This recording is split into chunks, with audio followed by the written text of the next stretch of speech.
students, today we will start question number 6 of exercise 1.4. In last video we have explained question number 1, 2, 3, 4 and 5. Now the question number 6 is, look at several examples of rational numbers. Rational numbers के कुछ ऐसे examples को देखिए in the form of p upon q, जो कि p upon q की form में है. तो रेशनल नंबर सारे ही p अपॉन q की फॉर्म में होते हैं, तो यहां तक तो कुछ भी नहीं है. Where p and q are integers, जहां p और q क्या है, इंटीजर्स हैं. With no common factor, p और q जो है उनमें कोई भी कॉमन फैक्टर नहीं है. कॉमन फैक्टर होने का मतलब है जैसे 4 और 8 होता, तो 4 और 8 दोनों में कॉमन फैक्टर है. क्या है फैक्टर? 2. दोनों 2 से डिवाइड होते हैं, लेकिन कॉमन फैक्टर नहीं है. इसका मतलब ऐसे टाइप के हैं p और q कि वो किसी एक नंबर से डिवाइड नहीं होते, उनका कोई भी कॉमन फैक्टर नहीं है. तो ये तो कॉमन फैक्टर की बात हो गई. आगे अदर देन 1 के अलावा कोई कॉमन फैक्टर नहीं है. एंड हैविंग टर्मिनेटिंग एक्सप्रेशन, और उनका एक्सप्रेशन कैसा है? टर्मिनेटिंग. टर्मिनेटिंग होने का मतलब है कि वो एक जगह पे जाके डेसिमल एक्सप्रेशन क्या हो जाता है? स्टॉप हो जाता है. ठीक है, तभी तो उसको बोलते हैं टर्मिनेटिंग. तो ये ऐसे हमको एग्जांपल्स देने हैं जिनमें कोई कॉमन फैक्टर नहीं हो. दूसरा टर्मिनेटिंग हो. तो टर्मिनेटिंग होने के लिए देखो हम देखते हैं एग्जांपल्स. कॉमन फैक्टर ना हो ऐसा तो 1 और 3 भी है. कोई भी एग्जांपल आप ले सकते हो. 5 अपॉन 2 भी है, या इसको ले लें हम 7 अपॉन 2 भी है, 13 अपॉन 5 भी है. भाई कॉमन फैक्टर कब नहीं होगा? जब या तो प्राइम नंबर हो, प्राइम नंबर्स का कोई फैक्टर नहीं होता, या फिर ऐसे नंबर हो जो 1 से डिवाइड नहीं होते. दूसरा हम ले सकते हैं 17 अपॉन 4. कोई भी आप एग्जांपल लेके देखो. इसके बाद होगा 90 अपॉन 10 ले लें हम. ये सारे एग्जांपल्स ऐसे हैं जिनमें p और q जो है मींस न्यूमरेटर एंड डिनोमिनेटर जो है उनमें कोई भी कॉमन फैक्टर नहीं है. कॉमन फैक्टर होने का मतलब ये दोनों अब डिवाइड नहीं होंगे, इनका कोई फैक्टर नहीं है, किसी से भी ये डिवाइड नहीं हो सकते. ठीक है भाई, ये हमने एग्जांपल्स दे दिए. अब हम देखते हैं ये टर्मिनेटिंग है या नहीं है. एक और एग्जांपल ले लेता हूं मैं 7 अपॉन 3, या फिर हम ले लेते हैं 3 का अपन ने ले लिया डिनोमिनेटर में, तो हम ले लेते हैं 23 अपॉन 7. तो देखो अब हम एक बहुत इंपॉर्टेंट चीज की तरफ आगे बढ़ रहे हैं. यहां आप डिवाइड करोगे आएगा 1.9. टर्मिनेटिंग है. हमें कैसा चाहिए एक्सप्रेशन? टर्मिनेटिंग चाहिए. यहां टर्मिनेटिंग है. 17 अपॉन 4 से डिवाइड करते हैं. 4 4 जा 16, 1 रिमाइंडर बचेगा, पॉइंट लगाएंगे. 4 2 जा 8, 2 रिमाइंडर बचेगा, एंड 4 5 जा 20. ये 4.25 टाइम डिवाइड होगा, तो ये भी टर्मिनेटिंग है. टर्मिनेटिंग होने का मतलब जो आगे स्टॉप हो जाता है, अब आगे डिवाइड ही नहीं होगा. यहां बात करें 5 2 जा 10, 3 बचेगा, पॉइंट लगाएंगे तो 0 आ जाएगा, 2.6 आ गया. This is also terminating. Terminating के लिए मैं टी यूज कर रहा हूं. ठीक है, यहां बात करते हैं तो 3.5 आएगा. This is also terminating. हमें ऐसे ही एग्जांपल चाहिए थे जिनमें क्या हो? टर्मिनेटिंग एक्सप्रेशन हो और कोई कॉमन फैक्टर नहीं हो. अब हम इसमें देखते हैं. आप 10 को जैसे जैसे डिवाइड करोगे तो 0.333 ऐसे 3 आता जाएगा. तो ये नॉन टर्मिनेटिंग है भाई, ये हमारा एग्जांपल नहीं हो सकता. ऐसे ही यहां पे देखते हैं 7 3 जा 21, 2 बचेगा, 7 2 जा 14, 6 बचेगा, 7 8 जा 56, 4 बचेगा, 7 5 जा 35, 5 बचेगा, 7 7 जा. तो इस तरीके से ये आगे और भी रिपीट होंगे नंबर्स. तो ये भी नॉन टर्मिनेटिंग नंबर है हमारा. ये भी हमारा एग्जांपल नहीं हो सकता. अच्छा, अब हमें देखो कौन से एग्जांपल सेलेक्ट करें हमने. 1 2 3 4 ये हमारे एग्जांपल हो सकते हैं. आगे उसने बोला है can you guess the property of Q. इन सबके क्यू में कोई प्रॉपर्टी है? तो देखो प्रॉपर्टी क्या है.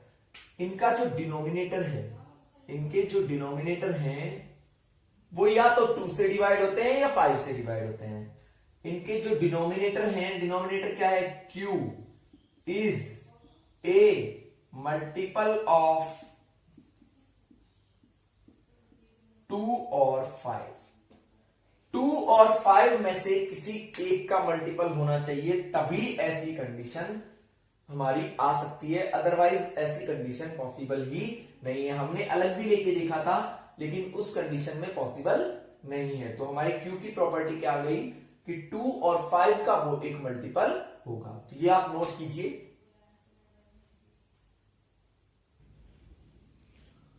तो देखो 7th क्वेश्चन है हमारा, write 3 examples which decimal expression are non terminating and non recurring.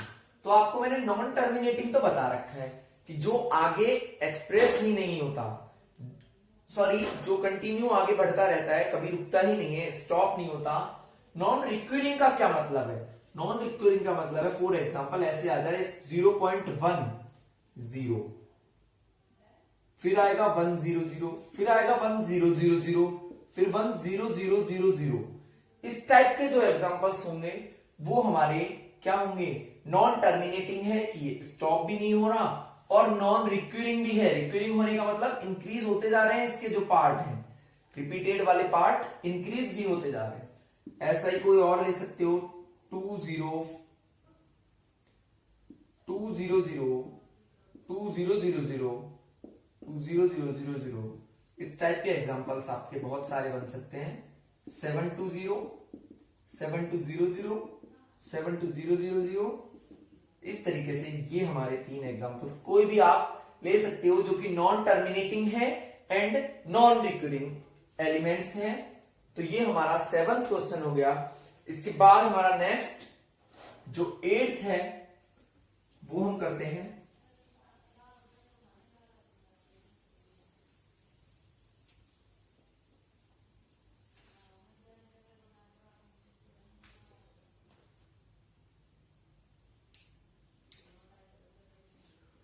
find 2 rational numbers between 5/7 and 9/11। ठीक है, एक सेकंड में चेक कर लेता हूं ये रेशनल नंबर ये है या कुछ और है। तो देखो ये है क्वेश्चन हमारा, find 3 irrational numbers between 5/7 and 9/11। 5/7, तो इसको हम डिवाइड करते हैं 5 को 7 से। करेक्ट, 7 से डिवाइड नहीं होगा 5, तो हम क्या लगाएंगे, पॉइंट। 7 7 जा 49, 1 आ जाएगा, फिर से 0 लगाएंगे, 7 1 जा 7, 3 आ जाएगा, 7 4 जा 28, 2 आ जाएगा, 7 2 जा 14, 6 आ जाएगा, 7 8 जा 56, 4 आ जाएगा, और 7 5 जा 35, क्या आ जाएगा वापस, 5। तो 5 से स्टार्ट किया था और 5 आ गया, इट मींस ये वाला नंबर अब बार बार रिपीट होगा। ठीक है, तो ये हमने डिवाइड करके चेक कर लिया। ऐसे ही 9 को डिवाइड करते हैं 11 से, पॉइंट लगाएंगे, 2 zeros आ जाएंगे, 11 8 जा, सॉरी 1 0 लेंगे, 88, फिर आएगा क्या, 2 बचेगा यहां पे, 11 1 जा 11, और अगेन क्या आ गया, 9। इट मींस यहां क्या रिपीट होता जाएगा, 81 81 81 आगे रिपीट होता जाएगा। तो हम इनको, मैं ये जो डिवाइड किया है इसको इरेज कर देता हूं, खाली ये वैल्यू यूज में ले लेते हैं। डिवाइड करना मैंने आपको बता दिया। अब देखो इसकी वैल्यू तो आई ये, और 9/11 की वैल्यू आ गई ये, 5/7 की वैल्यू है ये वाली। अब हम इसको ऐसे भी लिख सकते हैं भाई, 5/7 को 0.714285, 714285, ऐसे ही आगे बढ़ता रहेंगे। इसको ऐसे लिख सकते हैं 0.818181 डैश डैश डैश, लिख सकते हैं ना। तो देखो आप सिंपली ये चीज ध्यान रखो, यहां पे 714 है और यहां पे 818 है, ठीक है। ऐसे नंबर ढूंढो जो 714, 714 और 818 के बीच में आते हैं। तो देखो हम लिख देंगे 0.720 लिख सकते हैं, 14 और 818 के बीच में आता है, लिख दिया। अब आप इसको नॉन रिक्यूरिंग बना दो, ऐसे तो बनता है नॉन रिक्यूरिंग, पहले एक जीरो फिर 2 जीरो फिर 3 जीरो, ये इन दोनों के बिटवीन ही होगा, 100% है ये। इस तरीके से ही हम फाइंड करते हैं। फॉर एग्जाम्पल और कोई ले लेते हैं 740, तो आएगा 7400, 74000। और कोई ले लेते हैं 0.780, 7800, 78000। ये आपका 3 इरेशनल नंबर्स है। इरेशनल वो नंबर्स होते हैं जिनको P अपॉन Q की फॉर्म में हम नहीं लिख सकते हैं, ठीक है। रेशनल का बिल्कुल उल्टा है इरेशनल। ये क्लियर? तो ये नोट डाउन कीजिए।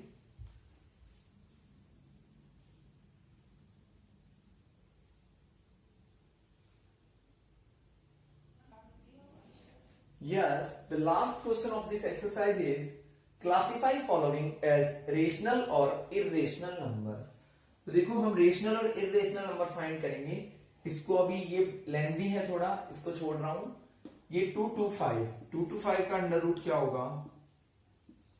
3 से डिवाइड हो सकता है, अगेन 3, 5, 5, 5 और 1, तो क्या आएगा? 5 3 15। और 15 एक कैसा नंबर है? रेशनल, क्योंकि इसके अपॉन में अपन 1 लगा सकते हैं, तो 15 इज ए रेशनल नंबर। तो सेकंड वाला पार्ट जो है हमारा वो कैसा नंबर है? रेशनल। क्योंकि रेशनल कौन होता है? जिसको P अपॉन Q की फॉर्म में लिख सकते हैं, तो P अपॉन Q। यहां बात करते हैं 0.3796, पॉइंट रिमूव कीजिए, 10000। ये भी कैसा फॉर्म हो गया? P अपॉन Q की फॉर्म में हो गया। तो ये भी कैसा नंबर है? रेशनल नंबर है। इसकी बात करते हैं। देखो ये नॉन टर्मिनेटिंग है और रिपीटिंग भी है, लेकिन ऐसा नहीं है कि वही नंबर रिपीट हो रहा है, रिक्यूरिंग नहीं है ना भाई। नॉन टर्मिनेटिंग है, नॉन रिपीटिंग है। टर्मिनेट होने का मतलब है बार बार वही नंबर आना, लेकिन 0 ऐसे इंक्रीज नहीं हो रहा कुछ भी। तो ये जो हमारा नंबर है ये भी कैसा होगा? Rational, because it is non terminating, non recurring. कैसा है ये? नॉन टर्मिनेटिंग तो है लेकिन नॉन रिक्यूरिंग भी है। रिक्यूरिंग नहीं हो रही इसमें, 0 इंक्रीज नहीं हो रहा। यहां देखो नॉन टर्मिनेटिंग तो है जो है, नॉन रिक्यूरिंग भी है, तो इसलिए कौन सा नंबर है? इरेशनल। कैसा नंबर है? इरेशनल। देखो रेशनल कौन कौन होगा? एक तो सबसे पहली बात तो टर्मिनेटिंग, जो टर्मिनेटिंग है, जैसे कि ये था, टर्मिनेटिंग था। नॉन टर्मिनेटिंग भी रेशनल होगा, लेकिन कब होगा? जब वो नॉन रिक्यूरिंग हो। ये रिक्यूरिंग है भाई। नॉन रिक्यूरिंग होने का मतलब 0 ऐसे इंक्रीज नहीं होता उसमें, तब तो वो क्या होगा? रेशनल, अदरवाइज इरेशनल नंबर होगा। अब हम बात करेंगे अंडर रूट 23 की।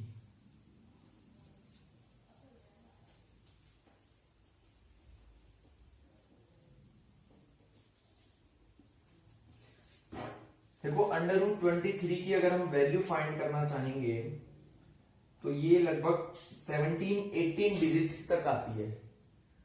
तो सॉल्व करते हैं थोड़ा, फिर बाद में हम इसको क्या करेंगे? पॉइंट्स में, आई मीन डायरेक्ट मैं वैल्यू रख दूंगा। वैसे देख लेते हैं एक बार। तो देखो 4 4 16, यहां 4 प्लस होगा, ये माइनस होगा, 7 आ गया।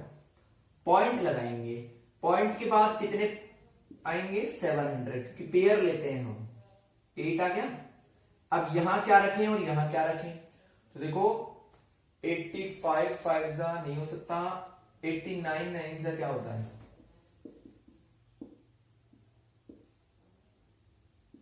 801 ये भी ज्यादा हो जाएगा, 87 7 जा हो सकता है, 7 7 जा 49 और 609, तो हमारे पास बचेगा क्या 91। ठीक है भाई, यहां क्या प्लस होगा 7, 87 एंड 7 हो जाएगा 94। पॉइंट हमने लगा रखा है, 2 zeros और ऐड कर लेते हैं। ठीक है, तो इस तरीके से हमको रिपीट करते हुए जाना है। तो हमारे पास जो बाद में वैल्यू आएगी वो ये आएगी। देखो मैंने डायरेक्ट लिख दिया इस वैल्यू को, क्योंकि बहुत लंबा एक स्क्वायर रूट बनेगा। तो ये जो वैल्यू है ये नॉन टर्मिनेटिंग है और नॉन रिपीटिंग है, इसलिए ये जो नंबर होगा वो इर्रेशनल नंबर होगा। तो आपको सिर्फ इस क्वेश्चन के लिए यही कॉन्सेप्ट रखना है। वो शायद मैंने बाय मिस्टेक थोड़ा गलत लिख दिया था। नॉन टर्मिनेटिंग हो, टर्मिनेटिंग हो, नॉन टर्मिनेटिंग प्लस रिक्यूरिंग हो, तब तो होगा रेशनल। और अगर नंबर नॉन टर्मिनेटिंग है प्लस नॉन रिक्यूरिंग है तो वो होगा क्या इर्रेशनल। तो ये चीज आपको ध्यान में रखनी है। यहां हमारी एक्सरसाइज 1.4 कंप्लीट होती है। आफ्टर दैट हम एक्सरसाइज 1.5 जब स्टार्ट करेंगे तो सॉरी ये 1.3 एक्सरसाइज थी एक्चुअली।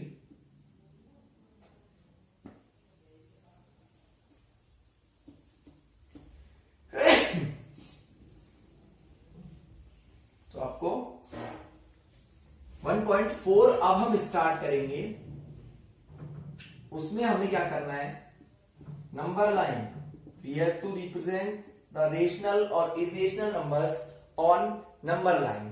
तो हम लोगों को बहुत बड़े बड़े नंबर दिए होंगे 4.712509, इसको आप नंबर लाइन पे रिप्रेजेंट करो। इस टाइप के क्वेश्चंस आपको मिलेंगे। नॉर्मली हम नंबर लाइन का यूज करते हैं कैसे, 0 1 2 3 4, इस तरीके से। आपसे पूछे 1.5 कहां आएगा, तो देखो 1.5 यहां आएगा, है ना। लेकिन ऐसे नंबर को आप कैसे रिप्रेजेंट करोगे, जैसे मैं आपको एक नॉर्मल एग्जांपल ले लेता हूं, 1.5329, इसको हमको रिप्रेजेंट करना है। तो देखो पहले आप पहली नंबर लाइन बनाओगे, 1.5 को करोगे। ठीक है, अब ये बताओ ये 1.5 से तो बड़ा है ना, तो 1.5 से तो आगे आएगा, और 2 से छोटा है, ऑब्वियसली 2 से छोटा है, तो 1.5 और 2 के बीच में आएगा ये।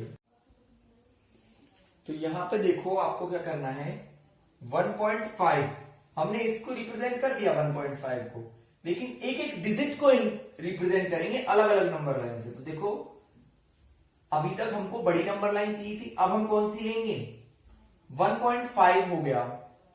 अब हमें पता है ये जो नंबर है ये 1.5 से तो बड़ा है, 1.53 है, तो 1.5 से तो बड़ा है लेकिन 2 से छोटा है। तो हम 1.5 और 2 के बिटवीन जो स्पेस है इसको ले लेते हैं। देखो आपको मैं सिंपल सी बात बताऊं, पहले हमें रिप्रेजेंट करना पड़ेगा 1.5, फिर करेंगे 1.53 को, फिर करेंगे 1.532 को, फिर करेंगे 1.5329 को, ऐसे ऐसे रिप्रेजेंट करना है। तो 1.5 को कर दिया हमने, क्योंकि ये किस किस के बीच में था, 1 और 2 के बीच में। ये बात समझ में आई। ये किसके बीच में होगा, 1.5 और 1.6 के बीच में। भाई 1.5 हम बोले 1.50 और 1.6, आपको समझने के लिए बोल रहा हूं। वैसे 1.50 60 ऐसे बोलते नहीं है, बट 53 किस किस के बीच में लाई कर सकता है, 50 और 60 के बीच में। इसको 50 60 पॉइंट के बाद 0 की कोई इंपॉर्टेंस नहीं है, तो किस किस के बीच में होगा, 1.5 और 1.6 के बीच में। तो हमने 1.5 तो ये ले लिया, ये हमारा 1.5 है। यहां ले लो 1.6 और 2 डिजिट्स के बीच में 1 2 3 4 5 6 7 8, इसको मैं और आगे कर देता हूं 9, और कितना गैप होता है हमारी स्केल में, 10 का गैप होता है। तो ये 1.5 और ये 1.6, तो ये कौन सा नंबर है, 1.51 1.5 टू 1.53, तो ये हमारा कौन सा हो गया 1.53। तो इस तरीके से हमको रिप्रेजेंट करना है। ये मैं आपको और अच्छे से एक्सप्लेन नेक्स्ट वीडियो में करूंगा, क्योंकि उसी में हम 1.4 को अच्छे से पढ़ेंगे। ठीक है, एक दिन में वो कंप्लीट हो जाएगी। आफ्टर दैट नेक्स्ट हम देखेंगे। तो इस तरीके से हमको इनको रिप्रेजेंट करना है।